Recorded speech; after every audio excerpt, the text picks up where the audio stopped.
Chers amis, chers paroissiens et paroissiennes, vous savez que depuis un certain temps, plusieurs mois déjà, la pandémie du coronavirus s'est installée dans notre monde et nous a imposé un certain nombre de situations très difficiles. Tout le monde est inquiet, hein, que ce soit nos proches, nous-mêmes, à travers le monde, nous sommes tous inquiets et inquiètes parce que c'est quand même une pandémie qui tue des milliers de personnes. Une pandémie, un virus qui cause des dommages collatéraux assez énormes sur le plan physique, sur le plan spirituel, sur le plan moral, sur le plan social, sur le plan psychologique. Alors ça inquiète tout le monde. Mais il y a de cela quelques semaines, on a appris que nous aurons le vaccin bientôt. Oh, c'est comme un brin d'espoir qui vient renaître dans nos cœurs pour nous dire finalement on aura le vaccin pour mettre hors d'état de nuire ce virus qui ne cesse de mettre du trouble dans notre vie.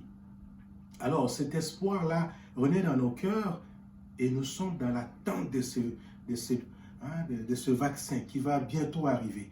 Alors c'est un peu comme ce dimanche, nous commençons le premier dimanche de l'Avent, qui est le temps de l'attente. Mais une attente qui nous crée des inquiétudes. Mais pourquoi s'inquiéter alors qu'on est en attente? Parce qu'on se demande comment cela va se passer. L'invité arrivera quand? Est-ce que ce sera à minuit, la nuit, très tard, le jour? Mais comment on peut attendre une personne sans être inquiet ou inquiète? C'est parce qu'on ne sait pas comment il va arriver. Mais en même temps, dans cette attente-là, nous sommes invités à veiller. Hein? Comme aujourd'hui, les scientifiques, parce qu'ils sont encore en train de chercher le vrai vaccin qui puisse tuer ce virus, la COVID-19, ils sont en veille, toujours en recherche. Et nous autres aussi, alors que nous sommes en attente. Nous sommes dans une attente qui nous permet de rester en veille, de veiller. Veiller sur nous-mêmes, mais aussi en tout premier lieu sur les autres. Spécialement ceux qui sont les plus défavorisés de notre société, ceux qui sont marginalisés, ceux qui sont mal aimés, ceux qui vivent des moments de solitude et qui attendent de nous juste une parole de réconfort. C'est pour nous un temps favorable de venir en aide à toutes ces personnes-là. C'est en ce moment-là que nous veillerons.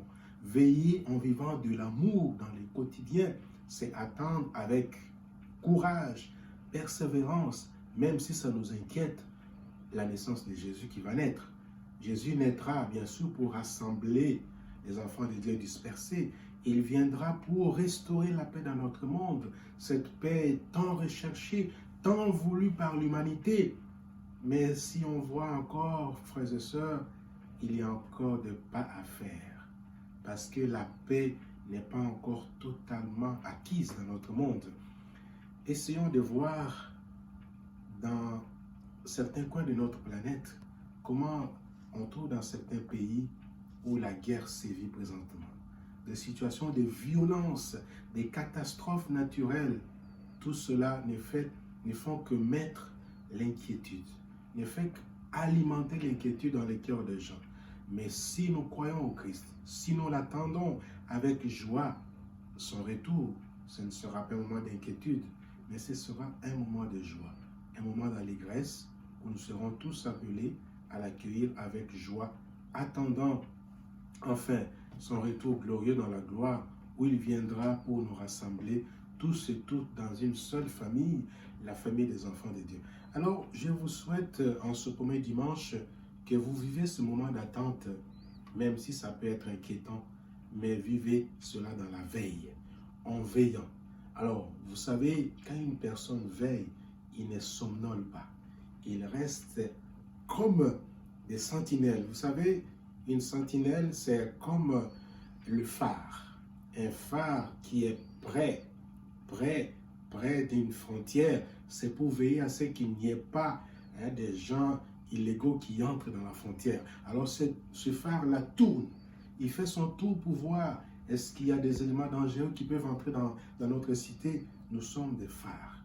Alors, pendant que nous sommes en attente, veillons comme des phares dans l'attente de ce retour de Jésus. Amen.